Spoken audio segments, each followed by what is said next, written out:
শেষ হওয়ার আগেই আমি বের হয়ে গিয়েছিলাম, আমার মোবাইলে চার্জ ছিল না, হঠাৎ করে অফ হয়ে গেছে, এজন্য সরি। এখন আমি আবার আসছি, আমার এই লাস্ট অংশটা বাকি আছে। আপনারা হয়তো বলবেন কি দেখাইলো উনি, হাফ করে মানে পুরাটা শেষ করতে পারলো না, বের হয়ে গেল। আসলে তো আমি বের হই নাই, আমার মোবাইলে চার্জ নাই, এই জন্য এখন ওইটার অর্ধেকটা এখন এইখানে শেষ করতেছি। আমার সব কিছু হয়ে গেছে, দেখুন এটা অনেক সফট হয়ে গেছে মিষ্টি কুমড়াটা, এবং সব সিদ্ধ টিদ্ধ হয়ে গেছে। এখন আমি ধনে পাতা দিয়ে আমার তরকারিটা নামিয়ে ফেলবো।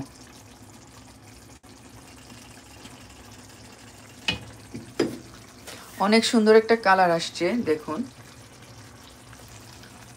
আমি এখন ধনে পাতাটা দিব, যে কুচি করে রেখেছিলাম আগে থেকে। ধনে পাতাগুলো আমি বাংলাদেশের মতো এরকম স্মেল পাই না, এখানে যেরকম, ওখানে আমরা যেরকম ধনে পাতা কাটলে স্মেল পুরা রান্নাঘরে ছড়ায় যায়, এরকম না। তারপরে এখন আমরা এগুলাই খেতে হয়, কি করবো আর। দিয়ে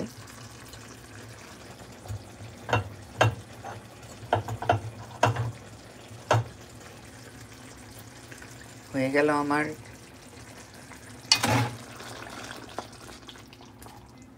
একটু নেড়ে দিলাম এভাবে। এখন আমি এটা ঢাকনা দিয়ে ঢেকে দিচ্ছি, আর চুলার আঁচটা বন্ধ করে দিব। যে চুলার আঁচ আমি বন্ধ করে দিচ্ছি। এখন আমি সবগুলো জিনিসপত্র আমার জায়গায় জায়গায় রেখে দেব। সব কিছু এলোমেলো করে ফেলছিলাম হালকা। আমার কুমড়া, মিষ্টি কুমড়া একটু রয়েছে, তারপরও ফ্রিজে রেখে দিলাম।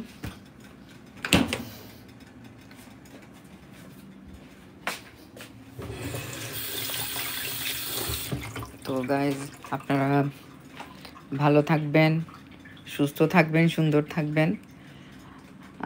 এইভাবে হঠাৎ হঠাৎ রেসিপি নিয়ে আসব।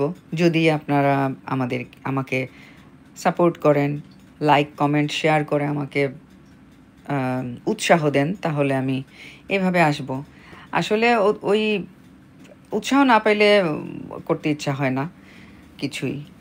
তো যারা যারা আমার সাথে ছিলেন সবাইকে ধন্যবাদ। সবাই ভালো থাকবেন। বাই।